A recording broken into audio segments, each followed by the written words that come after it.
Итак, берем баклажанчики, красный сладкий перец, это может точно так же быть и болгарский перец. Делаем небольшие надрезы.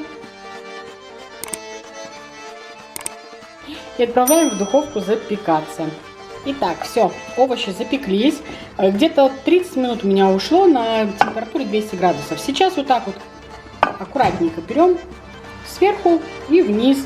И все очень хорошо снимается. Вот эта верхняя кожура, шкурка, кожица. Все отходит. И внутри все мягенько. Итак, нарезаем луковицу вот такими перышками. Сейчас будем ее мариновать. Обычно используют винный уксус. У меня это нар экшисы, то есть соус из граната. Хорошенечко перемешиваем и оставляем, пускай луковица маринуется. Тем временем нарезаем вот так вот баклажан и перец, просто кубиками. Берем отварную грудинку и также ее разделяем на такие перышки.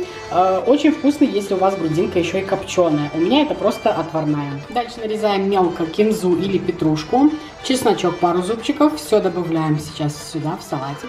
Итак, солим по вкусу. Добавляем также черный перец. Очень классно сюда хмель сунели.